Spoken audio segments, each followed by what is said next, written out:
Hello, friends. Welcome to episode 36 of Into the Necrosphere. I am joined today by my guest, Derek Carley of Burial, arguably one of the best black metal bands in the UK at the moment, alongside my other favorites, Abduction and Crimson Throne. They just put out a new record on Apocalyptic Witchcraft Records called Satanic Upheaval, and Derek kindly visited with me for a while to talk about Burial and some of his other projects, including Foetal Juice and the unsung heroes of the black metal scene in the UK, Wolfbastard. So that's going to be coming up in just a few minutes. Also coming up after my interview with Derek, I had Marco from Stellar Master Elite stop by to do a quick guest spot. He and I are going to eviscerate the news together, or nuke the news, or whatever those fucking bullshit clickbait videos like to call themselves. And then prior to that, I'm going to be reviewing a band called Cosmovore out of Germany, who mysteriously put out a record called Into the Necrosphere, which I am just going to regard as a living tribute to the greatest podcast in the history of the human race. Before we get to that, however, it is time for my demo of the week, and the latest installment in that much-loved segment features Unblessed Divine. And for those of you guys that remember, I spoke to Lee Vollenschlager, formerly of Malevolent Creation, and now with said Unblessed Divine. And he sent me a new track on Friday night, which I thought was really, really good. They did launch it yesterday on their Facebook page. But I thought I would share it with you on the show as well, in case you haven't heard it. Very different to Malevolent Creation, but in my opinion, and I'm not being biased, but I'm sure you guys, particularly long-time listeners, know my tastes well enough to know what I like. More of my vibe. Also features Michal from Sinister, and a couple of folks from down south in my native land of South Africa. But this is a track called The Glowing Darkness.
That was The Glowing Darkness by Unblessed Divine, the first track off what I believe is a full-length record that's in the works. I know they're talking to a couple of labels as well, but show them your love and support. Look them up on Facebook. I think they're just under Unblessed Divine, and let them know that Into the Necrosphere sent you. I think you could also check out the music video for that song on YouTube. So do have a gander at that, and then if you are in a band and you want me to listen to your stuff, do send me an email at intothenecrosphere@gmail.com, or you can also reach out to me on social media. The show is up on Twitter under @iNecrosphere, and also on Facebook and Instagram, shockingly enough, at Into the Necrosphere. So if I like it enough, I will play it on the show, and if I really like you, I might even feature you as a guest on the show, which I will be doing very soon with John from a band called Master's Call. He sent me the demo about a week ago, and I was fucking blown away. I mean, genuinely, I A, could not believe that this band hasn't been signed yet, and B, I couldn't believe that this was the first 3 songs that they put out. Just absolutely stunning. So that interview is going to be coming up in the not too distant future, and I've also got a bunch of other great guests lined up. But I did want to say thank you very, very much to everybody for just a fucking crazy show of support last week. You guys really, really liked the Omega Infinity interview. Best first week downloads on iTunes, Stitcher, Spotify, any of the podcasting services that the show is on, and best first week views on YouTube. So thank you very, very much to everybody who downloaded it, who watched it. Thanks to everybody who shared it. And please continue to do the same and help the channel grow if you like what I'm doing. I'm trying to think what else there is to tell you guys before we get to this interview. I feel like the world is going to come to an end, and I'll tell you why. Because ever since Friday morning, I kind of woke up with this irresistible urge for the first time ever in my life to listen to Kiss. I don't think I've ever listened to a Kiss album back to back in my entire life. and ever since Friday, that's all I can fucking listen to. And I'm telling you this now, having done so, or having done so extensively, I should say, I don't give a fuck how true, grim, necro, or cult you are.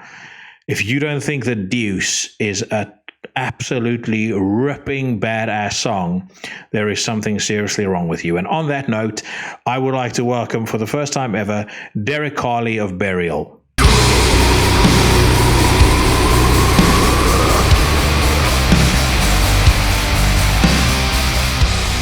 Welcome to Into the Necrosphere, mate. The first question I want to ask you is, did you anticipate unleashing the end of days on humanity when you when you decided on the release date for Satanic Upheaval? Well, I don't think we expected it to be this bad, really. Well, I mean, in one way it's good because everyone's on Facebook now, so we could just plaster the album everywhere so people can actually listen to it. But no idea all this was gonna turn out the way it is, Yeah. So it's just grim, really, and not in a good way.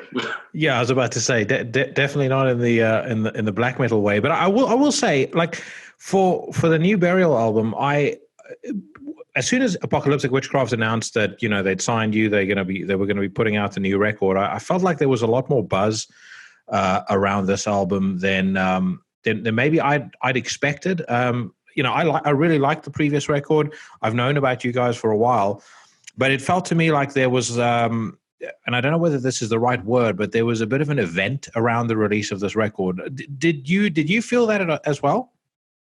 Yeah, a little. I think with our last album, that was probably our sort of like gateway to like being who we are, really.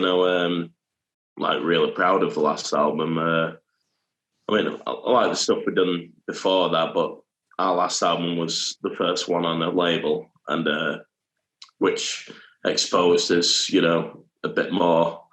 And then with this album, I think people who listened to the last album,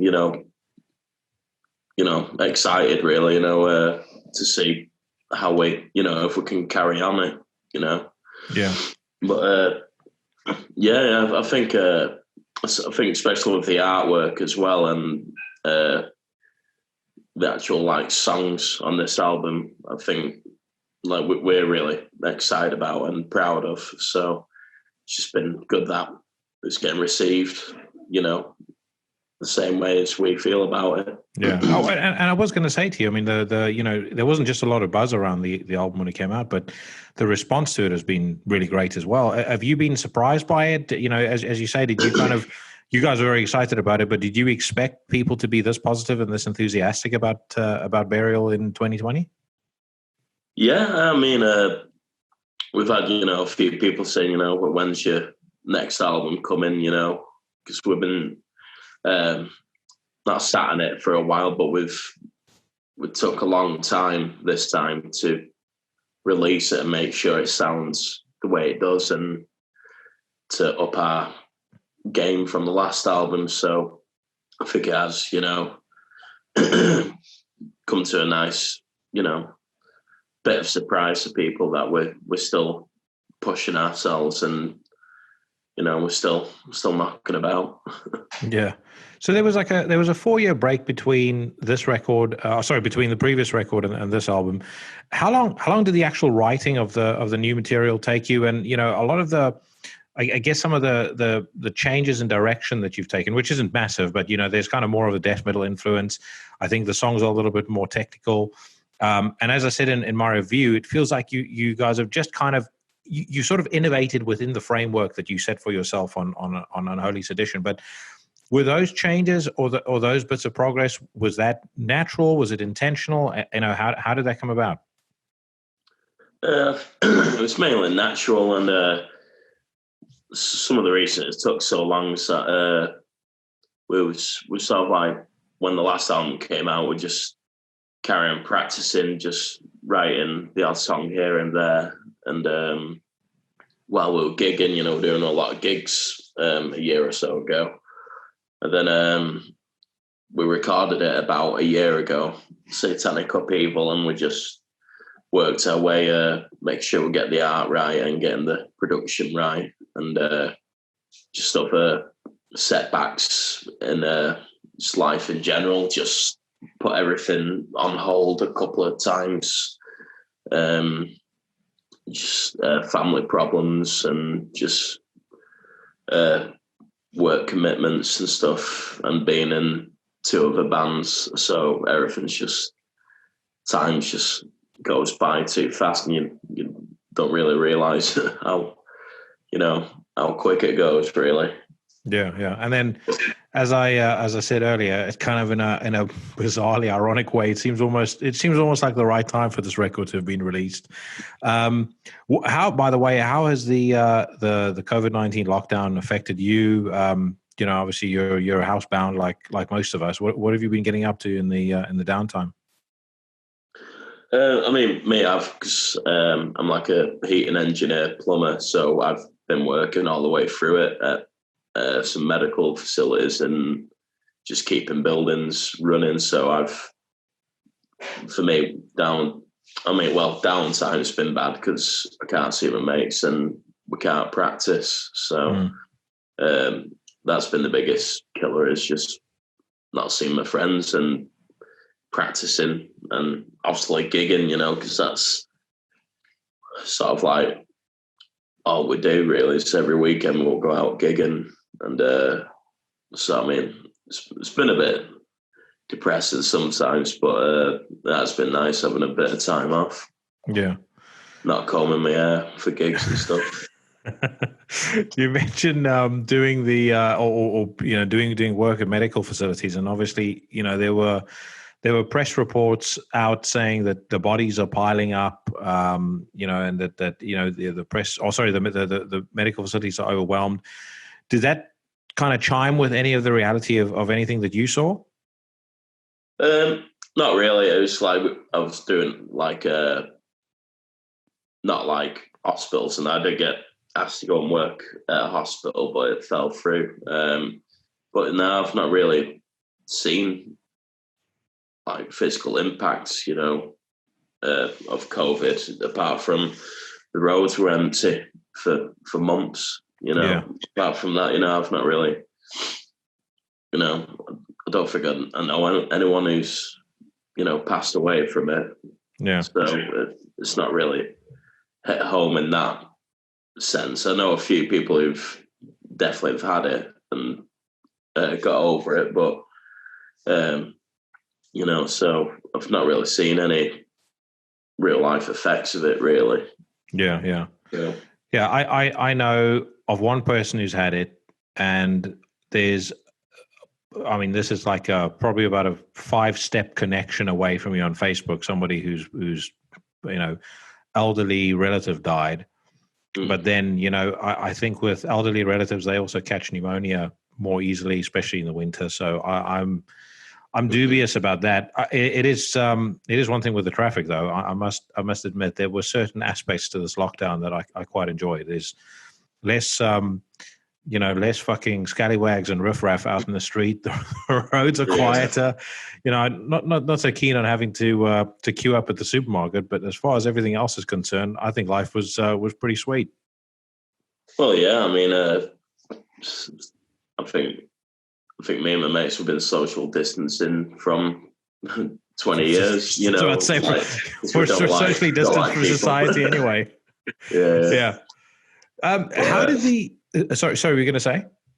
I said that the one thing was, that sort of scared me with all this. I have been very cautious through it all because my dad's currently he's not well and he's very high risk. So one of the hardest bits has not been seeing my dad really through all of this. So I think that's one of the scariest bits of all this. What's happening is that I do have high risk, family members. So that's been one of the worst parts of it all, really. But, I'm in a fairly similar situation actually. My dad has diabetes, like really serious diabetes that he's blind from, and that's caused further complications on his heart and stuff as well. So I spoke at length on the podcast about fucking off to South Africa to go on safari and celebrate my 40th birthday. But part of it was seeing my family and things as well. And I was thinking, based on how travel restrictions are right now, and no one knows how much longer they're going to last for. I kind of I feel really sorry, and I feel a lot of empathy for people who have relatives that are ill, that maybe live abroad or whatever, that if the time comes where they suddenly would, or under ordinary circumstances, have rushed to those people's bedside, they're not going to be able to do it now. No, that must be the hardest part, like people who do pass away, not being able to have closure and go to the funerals or just hold the hands, must be, like really bad, Yeah. So it's how did the deal that you guys had with Apocalyptic Witchcraft, how did that come about? Because it kind of feels like that was a very natural fit for the band. In as far as I mentioned, I name checked a couple of bands in the review that I did for your record, and they were all put out by Apocalyptic Witchcraft as well. So it kind of feels like Connor is busy assembling the X-Men of UK black metal over there. So. Yeah. Well, yeah. We've been in talks from in the past, but like you spoke about Abduction and Infernal Sea and stuff. We've been playing with those guys from years and years ago, so that's how we sort of got onto him. We just spoke to lads from Infernal Sea, and obviously we know Tom from the label from Crimson Throne. So it's it just all came together really, really easy, really. So I had Connor on the podcast a little while ago, and they strike me as very much and I would imagine particularly because of Thomas's involvement there, very much like a band focused label, if that makes sense, rather than kind of thinking about necessarily business. I think it's very much about the artist for them, and they have a very clear at least as far as Connor was concerned, a very clear idea of the kind of bands they want on the label, how they want the label marketed. What's been your experience of working with them so far? Yeah, all good. It's very, like say, band, focused really, no pressure into doing anything we don't want to do. So yeah, it's just all good really, it's just all running smooth really, it's all good. So one of the big, I wouldn't call. I'm trying to find the right word, but I think clusterfucks is probably the best way to describe it. Of this lockdown was that your spot on Incineration Fest got cancelled. Do you guys know now yet whether you're going to be able to make it onto next year's bill? Still not sure yet. Hopefully we can say yes, but yeah, we can't really say anything at the moment about next year. But I like to. Obviously, the lineup's incredible. Yeah. I was just about to say that lineup is fucking nuts. So if ever there were a perfect opportunity for you guys to be seen, probably by a much bigger audience than I've seen you guys before, Incineration Fest would be it. Yeah. That was one of the biggest things, of us this year, and just as a band in general, we've been wanting to get on that festival for a while now. So yeah, hopefully everything will just come together for next year, and we'll just go from there really. But yeah, I think it should be all right. Yeah. You guys have been going for 15 years now.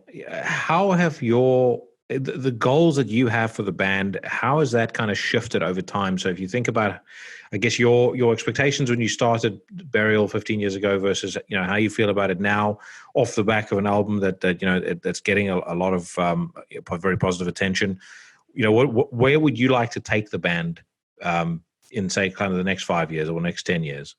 Yeah.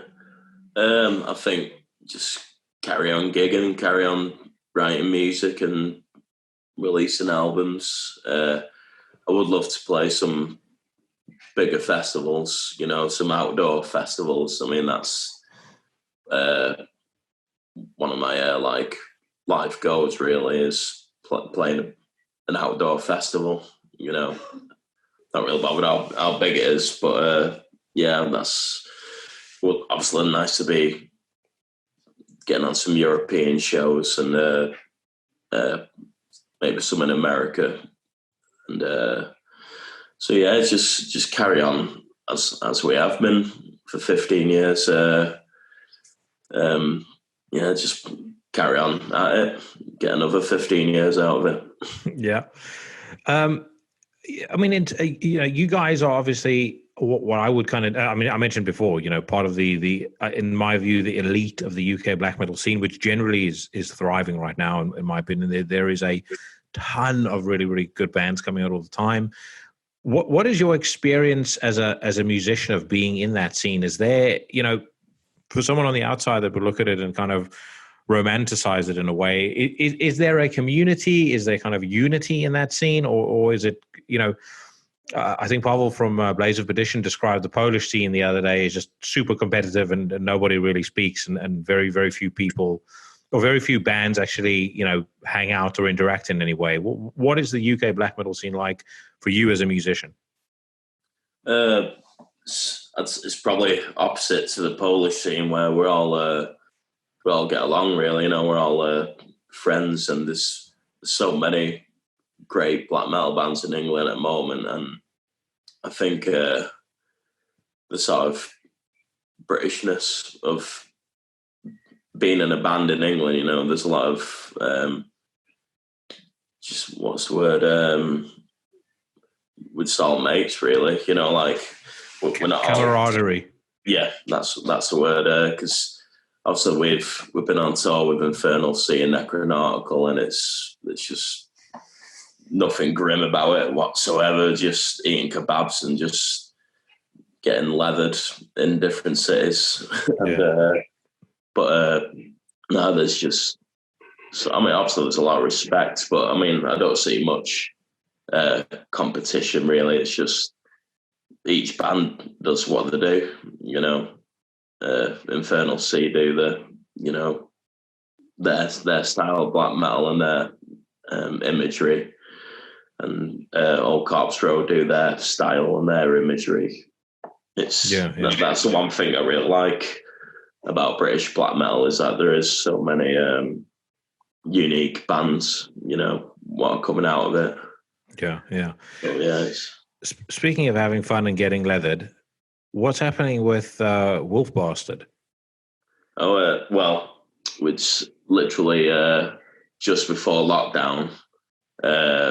We was just prepping up for recording our third album, and should have started recording second week of May. Yeah. So after that's gone out of the window, but we're pretty much getting the album together now behind closed doors. So yeah, pretty much when we can record, we will record. Yeah. I didn't really know Wolfbastard at all, and then Sonny from Primal Holocaust shared 666 Stuttgart bitch on Facebook a little while ago. There's a lyric at the start of that song, and part of the genius of it is just how fucking serious you sound when you're singing it. When right at the start, it's like off to Stuttgart with the lads, in like in full on black metal voice. And when I had to I did like a double take when I heard it for the first time, because the groove in the riff is fucking badass. And then as soon as you restarted the song, it's like, Jesus Christ, it's the first and possibly only black metal song where the word lads is being used, and you're sounding like dead serious about it. I fucking killed myself laughing. But I mean, it's such a cool tune, and that lyric just makes it. Cheers, man. True story. Yeah. And you've also got, I mean, your other musical concern is Foetal Juice, which is also about to bring out. I mean, I think you guys are either about to bring out a record or you've got stuff already recorded. What's happening there? Yeah, we've got it recorded end of last year, beginning of this year, and it's out on the 12th of this month. So yeah, it's my first one with the lads, so it's going to be good, It's going to be a good change, and just something, because we basically started Burial the same time as Foetal Juice, because they've been going 15 years, and we used to gig in our local clubs and pubs, and that's how we got mates with them, so we've been best mates for 15 years, Even though they're a bit more deaf and groovy and we're black metal, we still gigged the same shows, back, So yeah, that's coming out soon. Yeah, I love your death metal vocals, by the way. I think you sound to me like I've spoken about Glenn Benton before. And Glenn, to me, on the first three Deicide records, that to me is the apex of how death metal should sound. But you kind of sound like how I would wish Glenn sounded today, if that makes sense. Like he went too deep, and a lot of the rhythm and the magic in his voice went away. But like you have a similar style, but you kind of more enunciated and more aggressive, like more towards kind of the old Glenn style. Oh, cheers. Yeah. Well, when Burial first started, it was a good mix of black and death, and I was really into Deicide, and sort of that's how I got my vocals, is from driving around in my mate's car, screaming Scars of the Crucifix, and Dead by Dawn and stuff like that. So that's probably the biggest death metal influence on the vocals, and it's like how you can sort of hear every word he says, and it's really like airy death metal, rather than just breeing and just that sort of stuff. I like that. You can hear the lyrics, sounds a bit different. Yeah, and you can hear the lyrics, and there's a really cool kind of rhythm and a way that his voice sort of hooks you in. You know, if you think of a song like Mephistopheles or Carnage in the Temple of the Damned, you know, that part on the bridge just before, or in fact, actually the chorus of Carnage in the Temple of the Damned, when he's like, when we meet again, it'll be in the promised land. But just the way that he does it is so fucking cool. It's like it's almost it enhances the main riff of that song so much, just because of how he's able to phrase his voice and let the rhythm of his voice work with the rest of the instruments. I was always one thing that I preferred about American death metal over European death metal. A lot of the European death metal for me tended to sort of have that what I would call typewriter vocal lines, which is like on every single song, and which I just find fucking dull. Whereas Glenn was obviously the opposite. David was always very different. You know, even Chuck Schuldiner had a very distinct kind of way that he would use rhythm in his voice and use his voice like another instrument as well. Yeah. It might be like playing with the music. You know, as one of the biggest things I found hard was joining Foetal Juice and not having an instrument, because like with Burial and Wolfbastard, it's like, oh, this riff, oh, definitely the vocals can go da da da da da da da da da da. You know, so you can sort of sometimes certain riffs definitely need the vocal line to suit the riff, and then sometimes you just sing over it. Yeah, but definitely might be like a bassist thing.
I'm up for the bomb.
How was it for you to kind of transition, being on stage without an instrument to, being used to having an instrument in your hand? Because I don't know whether you've seen the Ultimass videos where David Vincent is on stage without his bass, but I mean, he looks so fucking. I mean, I like Ultimass's music, but Dave looks completely lost on stage. Yeah.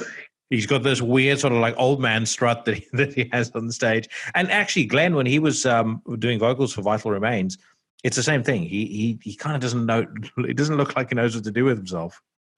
Yes, it was hard. It felt like being naked on stage.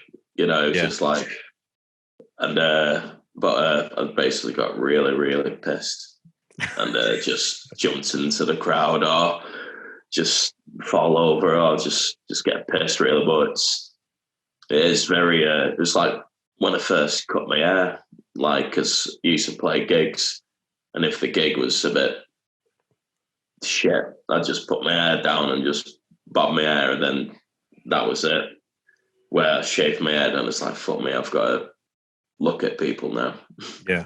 And just do stupid faces, and just interact. But it's the best thing I ever did, that was cut my hair. And just with Foetal Juice without an instrument, it's just throw myself around a bit, just throw my belly about. Just throw booze everywhere. So when it comes to shit gigs, tell me about the worst or worst and or craziest gig you've ever played. Because I would imagine, I mean, you guys having been around for as long as you have, you've been to some fucking serious dives. Yeah. Fucking hell. Probably the craziest favourite gigs. We did a Black Tour gathering at the highest pub in Britain a few years ago, where Steve from Old Corpse Road organised it, and we was on. Can't remember. I think we was either headlining or we were on pretty late, and it was just everyone were leathered. Just everyone was just arseholed, and we started playing dumb fucking black metal. A girl in the crowd gave me some alien sunglasses, just jumped into the crowd, and then people body started flying. One lad's face smashed open on the stone floor. And then, because it was like that high up in the mountains, we were just camping in the snow, and I just woke up with like hypothermia because I thought it'd be a good idea. I pissed myself and take all my clothes off, and woke up with no clothes. So that was probably my favourite gig. Let's try to think with Burial, if we've had any. We've had like quiet gigs where we've never enjoyed it or whatever. But I think the worst gig I've done in my life was with Wolfbastard, actually, a couple of years ago. We turned up in Wigan, and there was the sound engineer and the barman and two people. And as soon as we struck the first chord, the barman disappeared and the crowd, the two people disappeared, and there was just a sound guy. I'm like, should we even bother? What are we doing?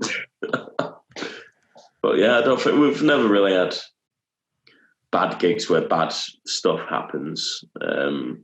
Just mainly, obviously if you get a small crowd or a crowd what's not interested, it's just makes it a bit hard. But when you get good gigs and people headbanging, that's just a good reason to be in a band, really. It's just to share your love of the music you write with other people, and if they respond to it, that's the biggest buzz, really. Yeah. I spoke to somebody a little while ago about the audiences and how different the response is at shows nowadays to what they were 20 years ago or 15 years ago. I don't know whether the scene is getting older. Actually, we had an interesting theory, which I'll share with you in a second, but I don't know whether the audience has gotten older or what the deal is, but you don't see the level of energy at gigs anymore that you used to see 15 years ago.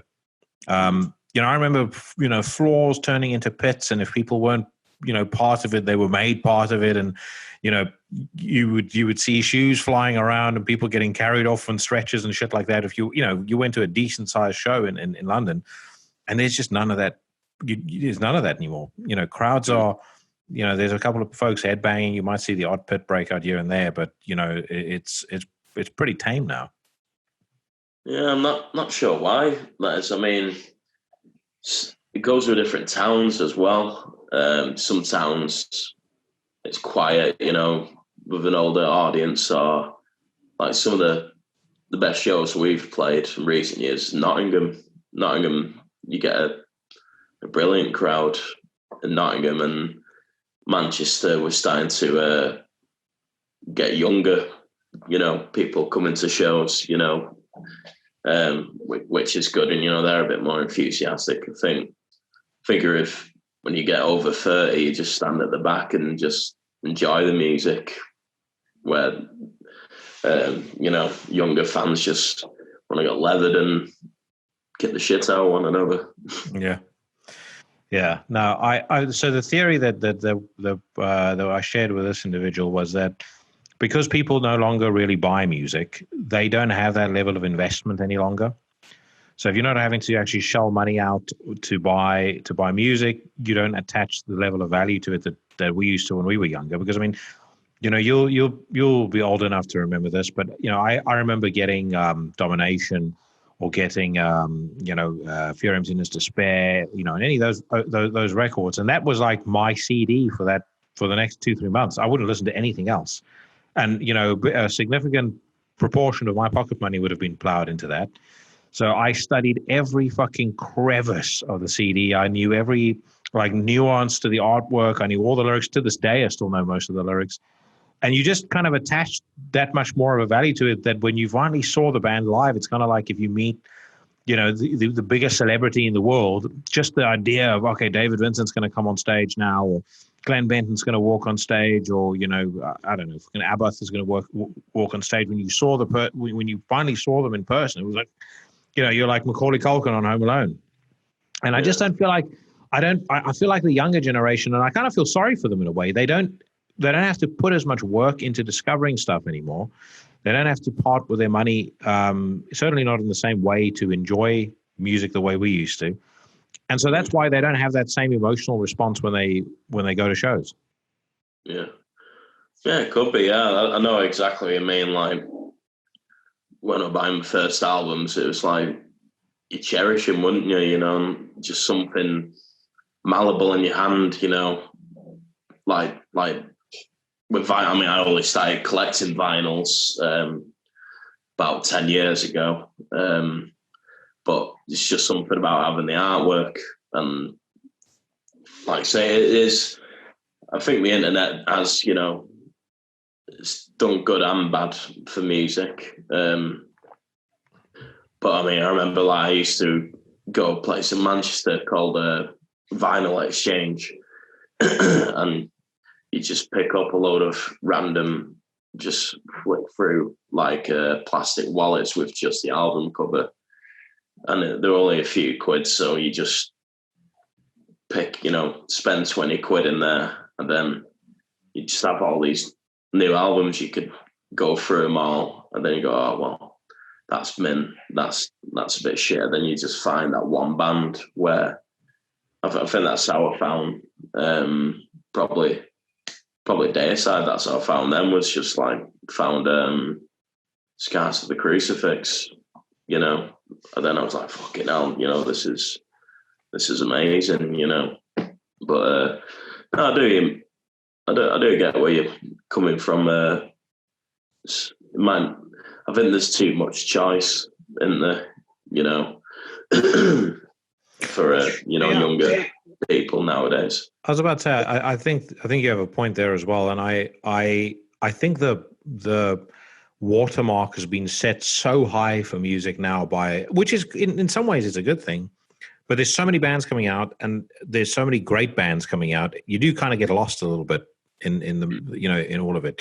I mean, black metal it may be worst of all, and it's not I use the word worst loosely because I don't necessarily think it's a bad thing, but just if I think of everything that's already come out this year and everything that's still due to come out, the new Salpst above Aurora, there's a band called Naxin that's coming out pretty soon, which is fucking amazing. Utkana bring out a new record. I mean, these are relatively new bands, so they've only been around for 5-6 years. But I mean, every single one of them plays at a level that, if we had heard it 2 decades ago, I don't think we would have believed what we were hearing. Yeah. But yeah, I do think people are spoiled for choice. But I mean, you having kind of grown up in the UK scene, do you think there's any one particular band in the UK black metal scene that never really got their dues, never got recognized, or kind of got overlooked in any way? Okay, no. That's it. Because we've been going that long, we've seen bands come and go. We've seen bands go, these guys are going to make it, and then they just fizzle out, or just life gets in the way. If you're about to say Cradle of Filth, I'm going to be disappointed about that. Okay, no, yeah. No, I always hoped that Danny could buy 2 Ferraris, not just one. Yeah, okay. No. Just try to think of a band. I think Funeral Throne. I wish they were still going, because there was a great live band, Funeral Throne. Can't really think off my head. Funny you should mention Funeral Throne, because John from Funeral Throne got in touch with me today and sent me both the Funeral Throne record, and he also sent me the 3-track EP he did as Master's Call. And I don't know whether you've heard that Master's Call EP, but I was fucking blown away. I said to him, I have no idea how the fuck you guys aren't signed. I mean, it sounds like the bastard child of Destroyer 666 and Melekesh, but kind of with a sort of an English vibe to it as well. Just mind-blowingly good. Yeah, I've not heard that. Yeah, I see Jack quite a bit whenever we play Bristol. Yeah, he's in another band now called Nart, which is more sort of like 80s, sort of like Sisters of Mercy stuff, I think, if I believe. But no, I've not seen John for a while. Yeah, because we used to do a few tours with them. Had some mad nights with him. Well, I'm definitely going to have him on the podcast at some point. But Master's Call, I was just fucking gobsmacked by. Just incredible. But I was going to ask you something now, but I lost my train of thought. Dude, I'm actually going to let you go. Anything from your side? Anything that you want to plug? I mean, you guys are. I guess most of your touring plans and stuff have gone on hold now. What's kind of the plan for the band once the lockdown lifts and once you guys can start getting mobile again?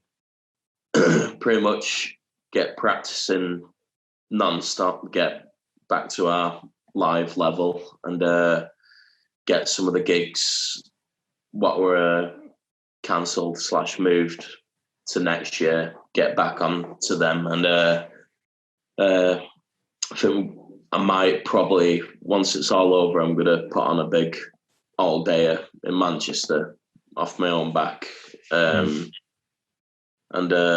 probably try and do a tour with Infernal Sea and a tour with Necronautical, and just get gigging. As soon as we can gig, just start gigging and get this album pushed out there. And I think we was going to do a music video just before all this kicked off. So we need to get back on that, and just gig. I just can't wait to just before the government started limiting goat and human interaction. Yeah. I do remember what I wanted to ask you now, by the way, vinyls. So how, you said you've been collecting for 10 years. How many vinyls do you have now? Not enough. Probably, I don't even know how many. It's about a meter and a half long vinyl, so it's not mega. It's like, and normally I've been trying to sell my CD and buy the vinyl version, slowly. Yeah. So I think last vinyl I got was the new Winter Philip album and Half Sky, and some horrible crusty D beat stuff from America. So I've got it's not a crazy amount yet. Yeah. And what is the setup that you played through? I've got a K-Bridge audio amp and a Sony turntable. It's just a richer sounds setup. I just walked in there with some Christmas money, birthday money, and it's like, just give me a hi-fi rig. Yeah. I want to play vinyl. I was about to say, it's not set you down the audio route yet, because that's I got roped in through, or I should say, bamboozled in through richer sounds. I bought myself a Q acoustic home theater setup, and then it becomes a fucking slippery slope from there. Like you start going, I really like hearing music like this. It would be even better if my speakers at the front were bigger, and then those speakers change, and then the surrounds change, and then the subs change, the amp changes. You've not been tempted to expand on that yet? No, I mean, mainly with having Burial gear and Wolfbastard gear, that's my sort of focus on equipment. Really, like I've finally getting to the rig like I've always wanted with Burial and Wolfbastard, and pretty happy with that rig. But there's always a new guitar or a new bass. Yeah, So I'm happy with just my hi-fi setup here, but my money goes on amps, really. Amps and guitars. What is your Burial gig at the moment? For the album, I used a Spectre Rebop with the studio's Ampeg SVT tube head and an Ampeg cab, but I've got a SVT 3 and an Ampeg cab. But just before lockdown, I got a Fender P bass, but like a 70s looking one, like a Japan made 70s looking P bass with like the old headstock logo, and it just sounds incredible. Like I've been playing Spectres for about 13 years, and I've got a couple. I've got an old Fender what I learned bass on, which my dad's mate left to me when he passed away. But this was like a new Fender, and it just sounds amazing through an Ampeg.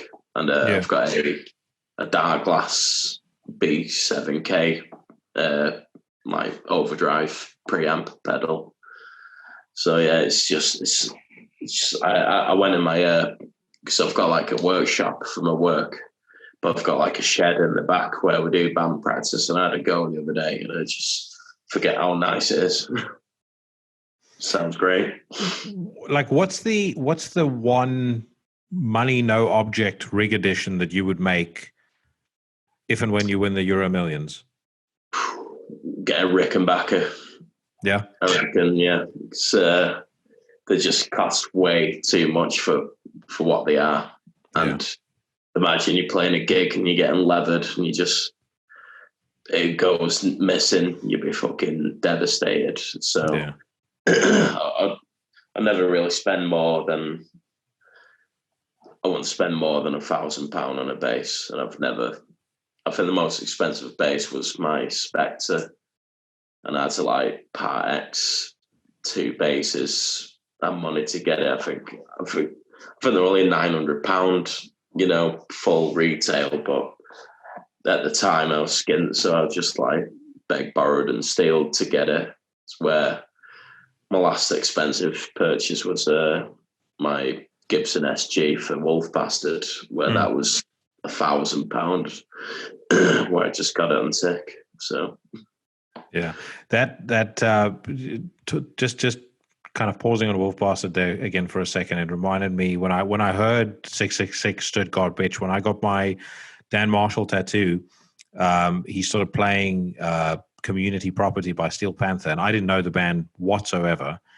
And he started playing it. I was like, what is this fucking Bon Jovi bullshit that he's playing in the background? And then suddenly the lyrics started catching my ear. And I noticed you got a couple of tattoos.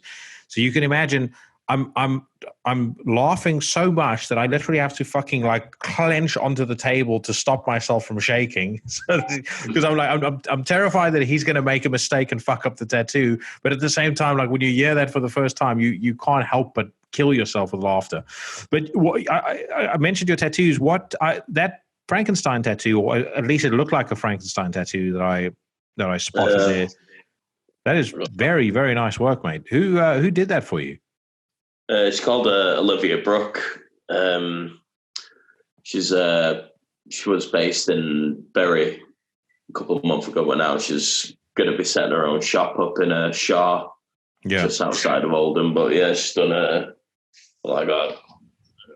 Dracula and obviously got a Wolfman as well. So she's all horror. Where that one, that's Devil Rides Out, like an old Hammer horror. Yeah. So, it's all good. And what are the additions that you have planned? I've just been recently getting like filler between, like the Frankenstein. So it's just going to like be bits of filler and just shit between some of these portrait tattoos. And I think just get a load of goats and witches and shit like that. I was just about to say, mate, when do the pentagrams and the goats start showing up? All right, dude. Well, listen, thank you so much for your time. And hopefully I will get to see you guys in London at some point soon. As I said at the start of the interview, and as I said on the review last week, I fucking love the new album. And I wish you guys all the best. I'm hopefully when all this lifts, I know you guys had some issues with the physical version coming out, but hopefully people are gonna buy that. And I'll leave the link in the description of this video for people to check out your Bandcamp and buy some merchandise as well, because you guys have some fucking badass t-shirts. Yeah, man. Yeah. Cheers, mate. mate. So I'll have to pick up a couple of those too. So thanks very much, mate. Take care of yourself. Right, thank you, mate. Cheers, all the best. Mate. Bye-bye. Bye.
was Devour Your Soul by Burial. And once again, thank you very much to Derek for coming on the show.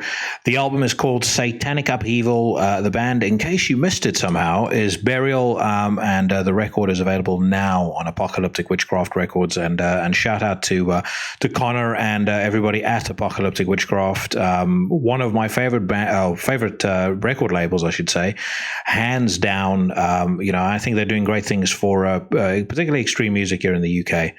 At some point I'll definitely have to get Connor back on the show. But in the meantime, do yourself a favor and check out this Burial record if you're into grim, raw, primitive black metal.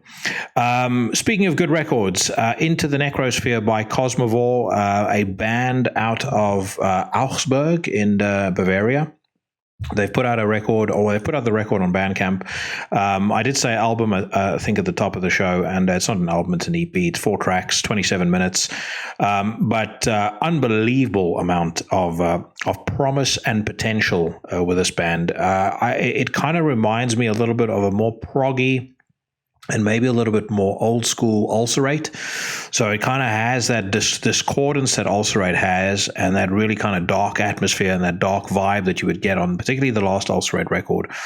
But there's kind of a sheen of kind of old school death metal sensibility that runs through it, and I really like it. Whether or not they named Into the Necrosphere after the podcast or not, I don't know. But I think it's got 4 fantastic tracks, some of the best artwork I've seen all year, and I am going to play a track now off of this very highly recommended record. This is Cosmovore with a track called The Watchers.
That was The Watchers by Cosmovore off of Into the Necrosphere, an EP which may or may not have been named as a living tribute to the show.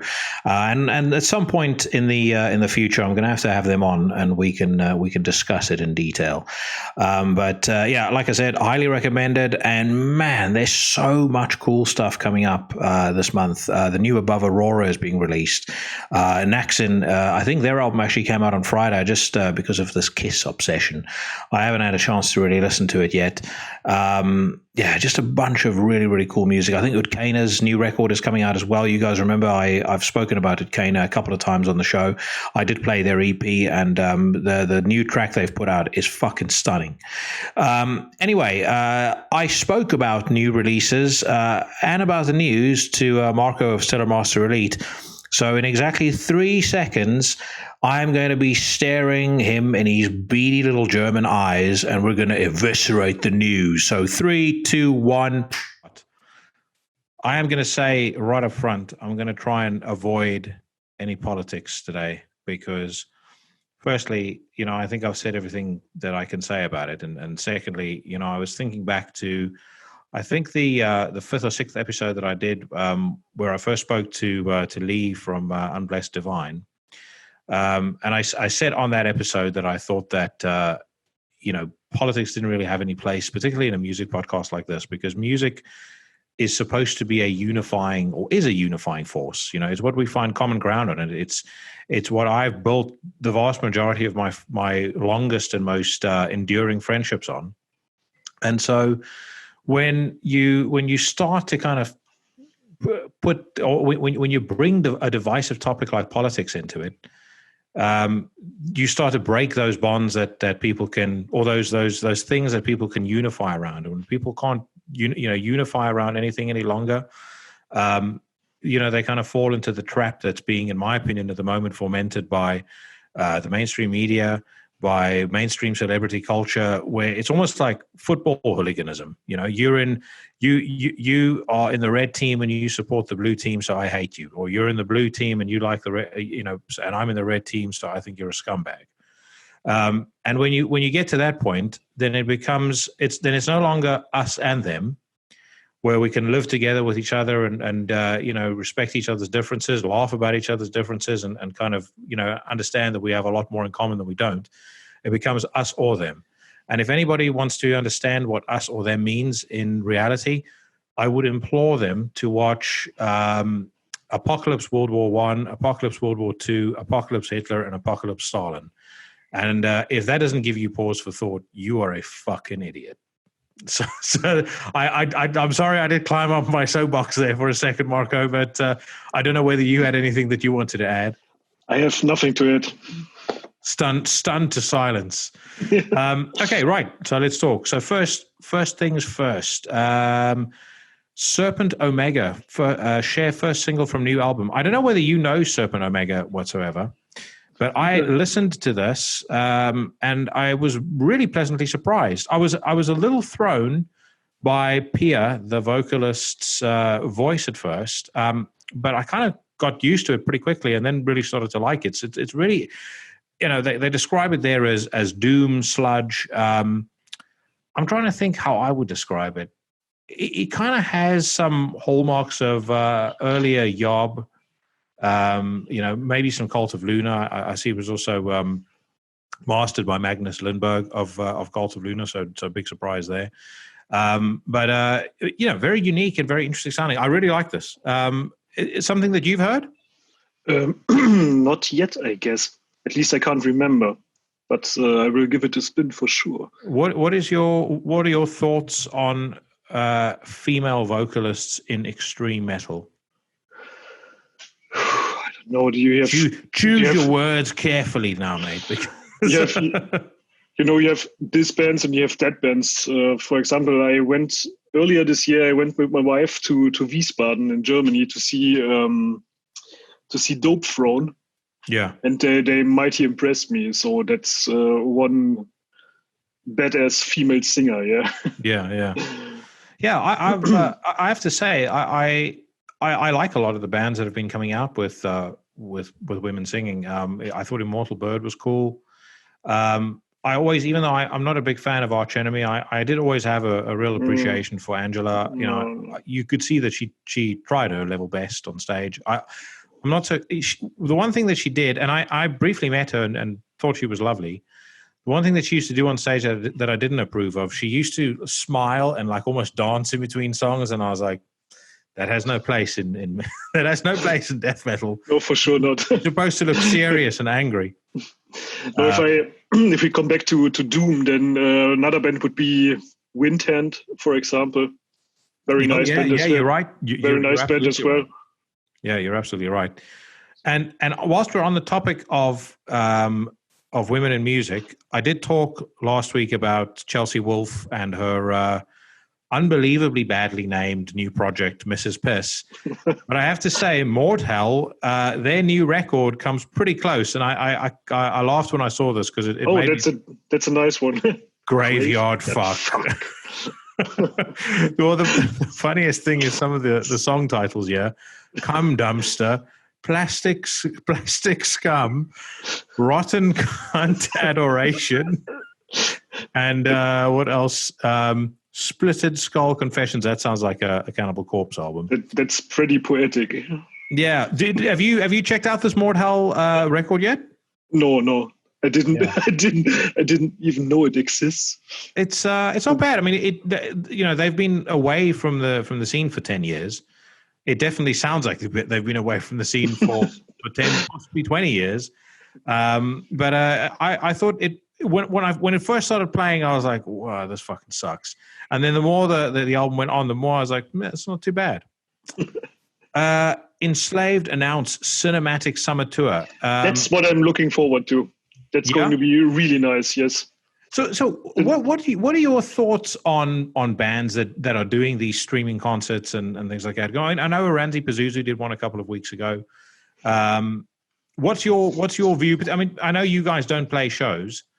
But as a musician, what do you enjoy it? Do you think it's kind of the future of the industry? It's definitely, for me, it's not the future of the industry, because the future should always be live gigs. But I enjoy it. I really like it, and nice to see that the bands are active and they offer something for their fans. So it's not a bad thing for me. But it's not the same atmosphere, of course, when you sit on your couch and watch a concert of Enslaved and eating a bag of crisps while watching Enslaved. Stage diving off the sofa. Yes. And depending on how old you are, laying down some couch cushions first before you do it. Right. Yes, definitely. Fuck this place up.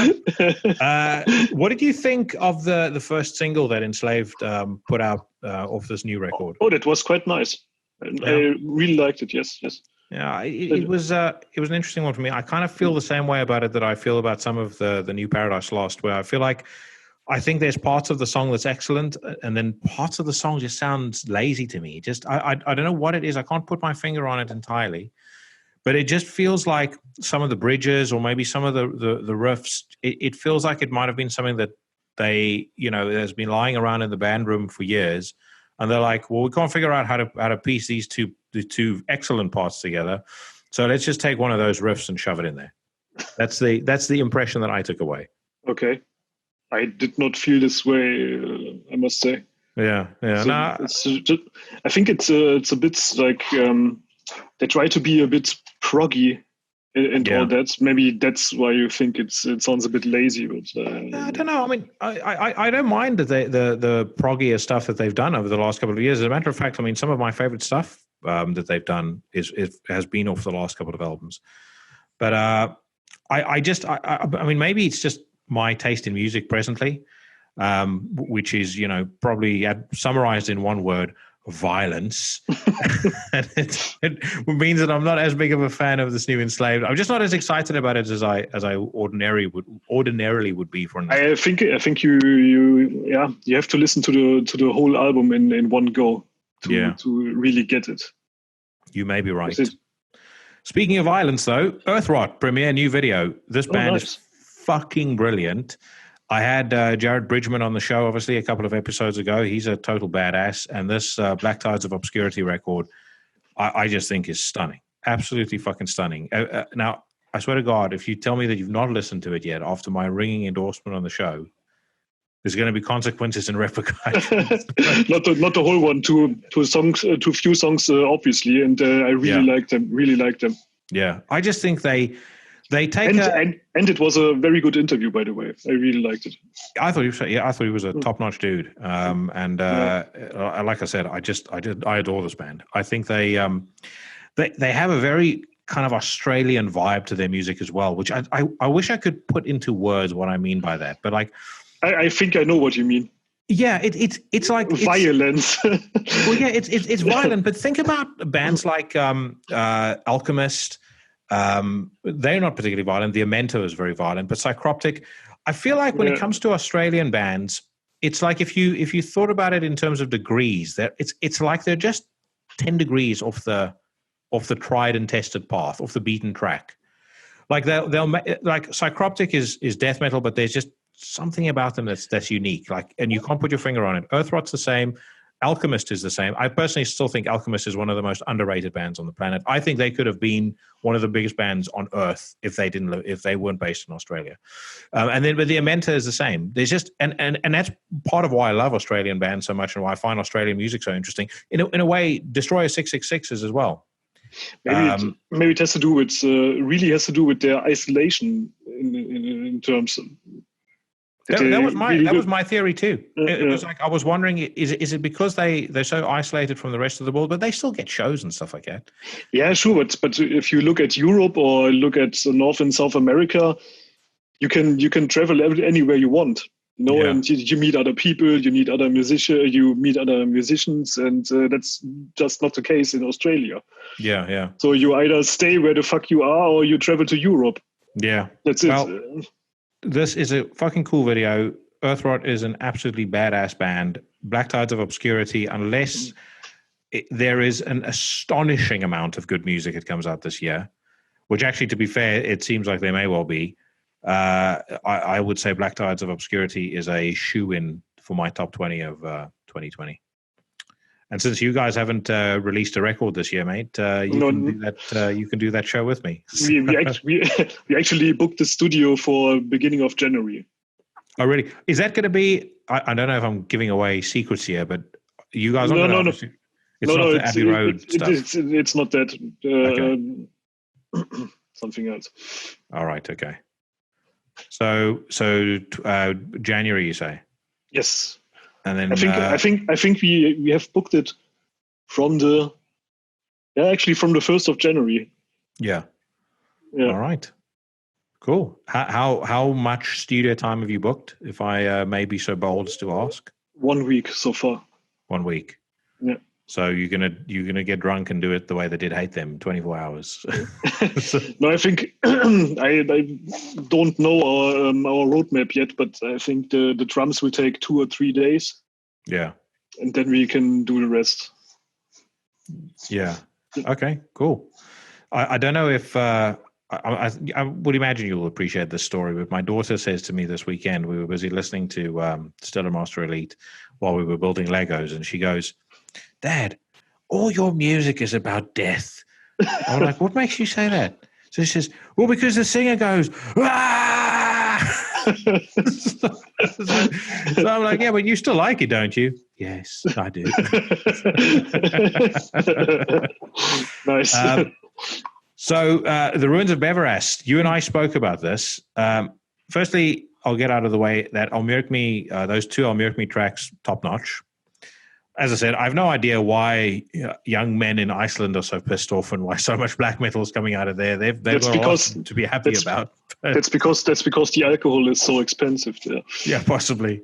But I think you and I are divided slightly on this Ruins of Beverast. No, not really. I just thought that the first track of the Ruins of Beverast side, which was called The Grand Nebula Pulse. Yes. I think there's just not too much happening there. Whereas the second track, like I see here, Hunters. Yeah.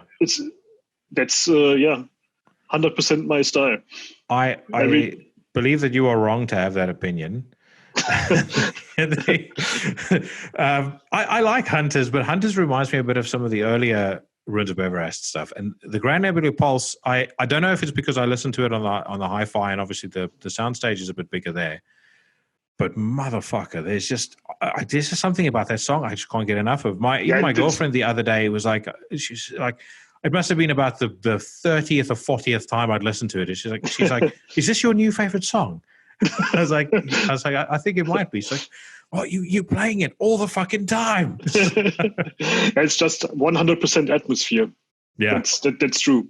But it's a bit stretched for me. Like, you see, 13 minutes is that's a long track. I like. You know what I like about that? I would never record long tracks such as that. Oh, really? No. Your guys' music though is pretty complex. I mean, I think I said this to you when we first started talking. You know, Stellar Master Elite reminded me of Ruins of Everest. It was one of the first bands that came to mind when I heard you guys, and I mean that in the, absolutely in the most complimentary sense of the word. No, I was just a bit sarcastic. Okay,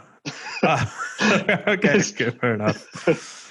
But yeah, there's one thing in particular I love about Ruins of Everest as well, and they do it on the Grand Nebula Pulse. They did it a lot on Exuvia. He sometimes uses samples, and then it's like he puts the samples through about 9 or 10 distortion pedals or effects, so you can't really hear what the sample is of. You just hear the sample is happening, and it's almost like in your mind you're forming what it is. Yeah. And he does it at the end of this song where there's this really cool keyboard piece playing, and then there's this shouting, but you can't hear the shouting because there's so much effects on it. You can't really hear anything. Yeah, but it's really cool because you can make it up as you want. Yeah, exactly. I fucking love it. Absolutely love it. By the way, I just noticed in the corner here, this dude posts, Bardo uploaded a full interview with NSBM band Funeral Mist. I didn't realize Funeral Mist was NSBM now. So now they have NSBM, right? Yeah. Nice. Well, I would imagine anybody that people disagree with nowadays will be NSBM. What the fuck is wrong with them? Why do you write something like that in a headline? Yeah, exactly. Oh man. Oh well. Let's see if there's anything else here that is worth looking at. This Black Funeral album I don't enjoy. The vampiric Rabizo at the threshold. Yeah, it's not my thing. I listened to it. It looked from afar. It looked very cool because I was like, oh, old school black metal. Might be interesting, but yeah, not my thing. Geezer, the way they would say over here. I listened to this Hergol the record. Now, actually, when I say this record, they're about to record their new album, but I listened to Serpentine, which is on their Bandcamp. It's funny. Derek and I spoke about it on the interview that you would have seen before this news section. I feel like the watermark for black metal has been set so high now that a lot of bands that if I had heard it 10 years ago, I would have gone, this is fucking incredible. Just sound very average now. This is a good example of that. So that Serpentine track that's on that Hergol do on Bandcamp, it's not bad, but I feel like if I had heard this track 10 years ago, I would have thought it's one of the greatest things on the face of the earth. And now, but that's a good indication, isn't it? Yeah, I agree. So what I think that how can I say that a lot of bands, they sound maybe a bit boring. Yeah, well, they aren't boring, of course not. But the vibe which most bands are playing is somehow, it unified a bit. Yeah, no, I agree. I think there's so much cool stuff on the horizon, like Utkana, Above Aurora, Selbst, and like all of the tracks that have come out from those bands, it's on a fucking different level, man. It's like this is the first time maybe since I've discovered them that the other day I was sitting thinking there's a very good chance Paradise Lost might not even make it into my top 20 this year. There's just so much other stuff that I absolutely love. Anyway, right, that's Metal Storm done. Let's. Are you ready to dive into the woke swamp at Blabbermouth? Always. All right. Lamb of God's John Campbell says Randy Blythe has developed incredibly over the years as a writer and a performer. What do you think of Lamb of God? I never liked him. I don't know. Not a fan. I saw them many times at several festivals, and it was always in the afternoon at 4:00 when everybody was starting to get drunk, and nobody listened to them anyway. So I never really had a connection to them, and I don't know. Yeah. The music is just boring to me. No, I must admit. I shouldn't say I must admit. I was mentioned it many times on the podcast. I really like them. I think this new record, there's one or two songs that sound excellent. There's another that I'm not so keen on. I think their previous drummer, Chris Adler was a really good drummer. Yes. Yeah, he's fantastic. I feel like their new drummer, I think his name is Art Cruz. I think let's go into the article and we can see. He's good. He lacks just, I don't know. There's like Art Cruz. I think he lacks some of the urgency of Chris. There's just something is just missing. And it's rare that I would say that about a drummer, but anyway. That drummer for Stellar Master Elite, I mean, he fucking sucks. Yeah, I know. He's the Lars Ulrich of black metal. Lars Ulrich of black metal. Charlie Benante and John Vibe team up for Quarantine cover of Kiss's Mr. Speed. This was fucking cool. I really like this. I'm not even a big fan of Kiss, but I just thought the cover that they did was very cool. I really liked the Charlie Benante covers of the old SOD songs in the past weeks. Yeah. And you know what? When I was watching this, that obviously came up as a recommended video, and it reminded me. You and I still need to record. Maybe we should do our favorite 10 thrash metal albums special. Of course, I'm always up for that, yes. Yeah, we should definitely do that because I think, and I'll spoiler alert, I would say Speak English or Die is going to be at least in my top 3. I fucking love that album. Love it. And it was so cool seeing them do those. And I wish they would do, there's a couple they still need to do. They need to do Kill Yourself because it just has the best breakdown at the end. And Milk. What's that? Milk. Yeah, Milk is very cool. Yeah, it's a great record, and it's been very cool seeing them do those covers. Puddle of Mud's West Scanton would have a little bit of a problem playing shows during coronavirus pandemic. Well, that's a problem indeed, but yeah. Well, by the way, though, the coronavirus is over because it's okay now to run around looting stores. You're right. Yeah. Coronavirus is gone. All of a sudden. Terrible news. Stone Sour is on hiatus right now. Oh my God, no. Well, I'll give these to you. And I said this a couple of episodes ago. I don't like Corey Taylor either as a man or as a front man, but fucking hell, that dude can sing. When he does on those Camp Freddy videos on YouTube, when he does Ain't Talking About Love, the Van Halen cover, I'm sorry. You told me. Yeah. And if you and I ever go out and we go to a karaoke place and I'm drunk enough, I will do Ain't Talking About Love. I love that. I can love that song. I will do Beach Boys all the time. Oh, really? Yes, of course. System of a Down's John Dolmayan praises Donald Trump. You know what was the funniest thing about this? In keeping with what I said earlier about the teams, I think with Metal Injection, it was either Metal Injection or Metal Sucks reported about it. The line was, They had this as the headline, and then they said, "That's right, he's not one of us." Oh, dude. I listened to this right before I jumped on the Zoom machine with you, and I was blown away. So Neurosis's Steve Von Till releases new single "Shadows on the Run." I'm unashamedly a fan of Neurosis. I feel like they're one of the few bands that can do no wrong. I like Steve Von Till very much as well. This, though, if ever there were a perfect soundtrack for 2020, it would be this track. I might actually play the song at the end of the podcast, just for the sake of doing so. But it is fucking stunning. It's like, but it's not Neurosis. It's a solo project, isn't it? Yes, it is. It is. Yeah. So solo stuff. So it's basically, if I had to describe it, it's like part acoustic. There's some violin. There's like a very subtle bit of electronic stuff, and him singing, beautiful lyrics, just incredibly haunting. And I mean, you know, it's you can it's somebody from Neurosis's music, that's for sure. But yeah. By the way, you can also tell that I've been shopping for a gaming PC, which is why there's so many fucking computer ads that are popping up everywhere. It's either that or my girlfriend's been shopping for clothing. So when I do that, no, when I do this, it's either the like computer shit or it's her shopping for bikinis and stuff like that. Prior to when we were going to go to South Africa for my birthday, which if I ever needed a reason to fucking hate the South African government even more, they've now said that tourism is shut until February 2021. What? Really? Yeah. So no. But that's the biggest income of South Africa. Yeah. So yeah, no celebrations, mate. For me, this Christmas I'll be in London, being miserable. Fuck. Yeah. What are your thoughts on Neil Peart? Because I feel like for drummers, excellent he's drummer. literally Jesus. Yeah, some kind of yeah.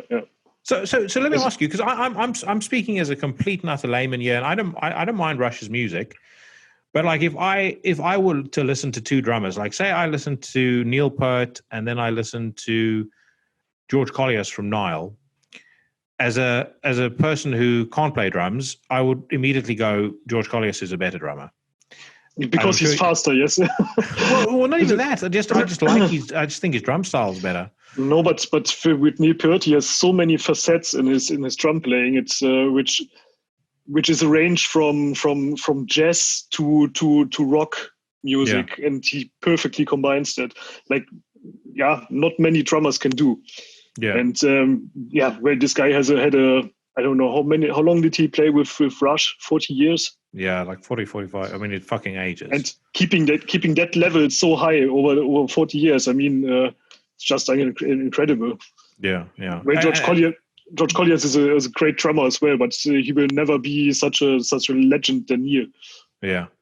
Yeah, and that was going to be my question to you. You know, as a drummer, what do you like so much about him? You know, what do you think is so great about his playing? Yep, his timing is just perfect, and he also plays with volumes, like going from very silent to very loud, and then he just moves in between. Yeah, and he just expresses the feeling. The songs have in that moment, and I don't know how to explain, but no, I think I feel you knocking. So here's a question for you. In the metal scene, I know. I mean, Rush is not metal. So in the metal scene, and let's keep it to like death, black metal, maybe thrash as well. Who would you say are your favorite three drummers and why? Oh man, that's a tough one. And if you say Lars, I'm going to take you back to what Metal Sucks said about the System of a Down drummer. He's going to look at you and go, he's not one of us. Of course, I will not say Lars.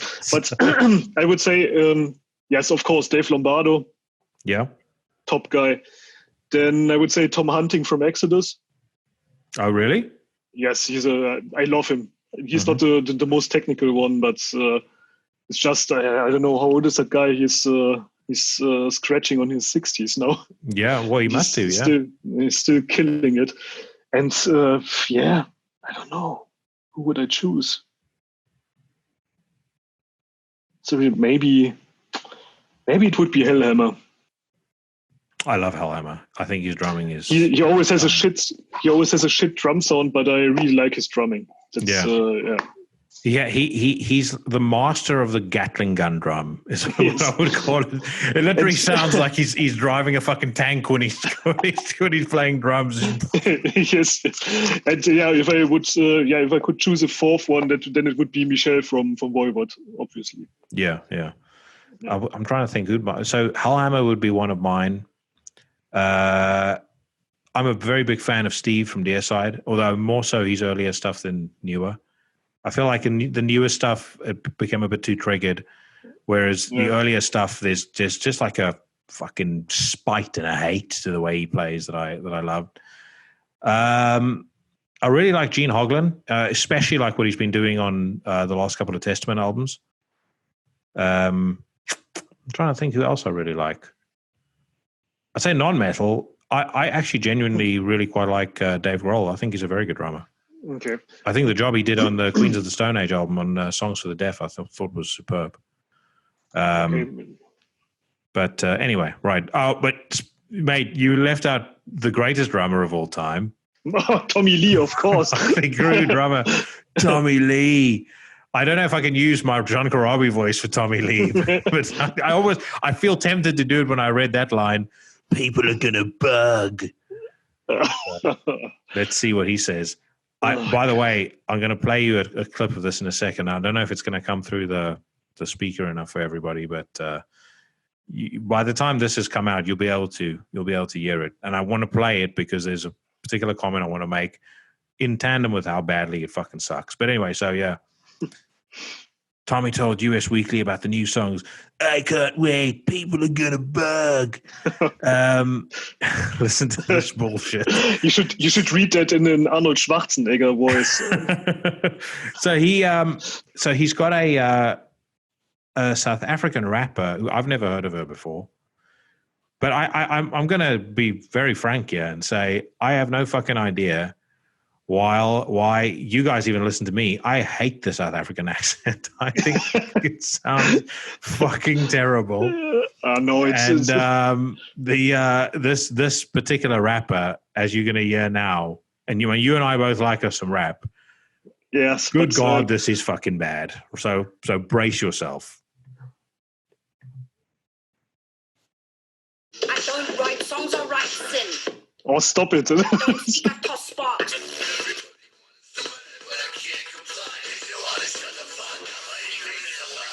I mean, that's clearly the second. That's two tracks. So the second track just sounds like a remix of the shit tracks that he recorded 10 years ago.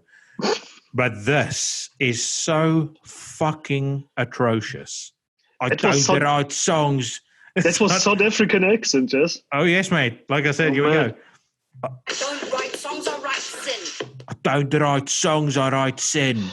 I'm a fucking imbecile and I'm on Tommy Lee's album. That could have been some weird English accent as well. Oh my God, it fucking blows. The thing is, like, I get the Antwoord because they kind of poking fun at it, you know, and yes, they don't take themselves seriously. But this is like somebody who is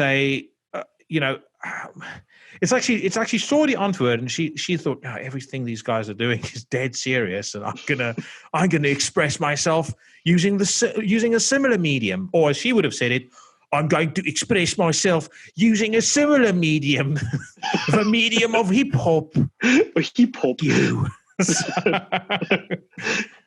Oh my God! But it's so ironic though that two fucking morons would join forces to become the X-Men of fucking idiots. Okay. Final thing, and then I'm going to let you go because I think there's only so much of this ranting people are going to want to listen to.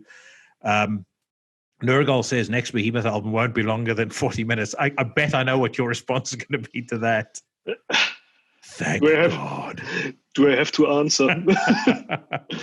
I do like that.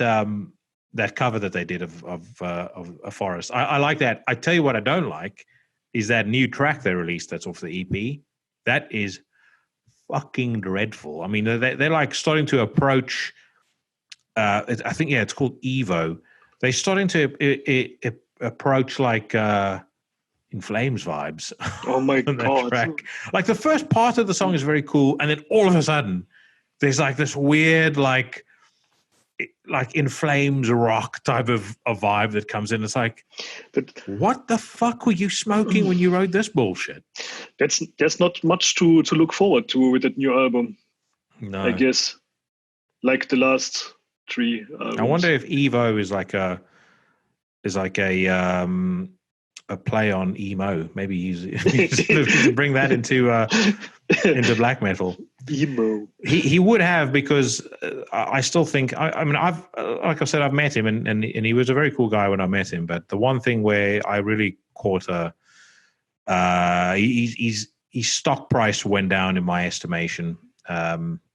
It was when I read that thing about that post about how he got kicked out of the YMCA for a Dark Throne T-shirt. She was faking. And he's like, "Fuck you! I'll wear my Dark Throne T-shirt." And it's like, "Oh, by the way, it was all fake." Like, it just sounds so lame. I mean, you make people in metal sound like fucking morons when you say shit like that. In my opinion. Yeah, totally.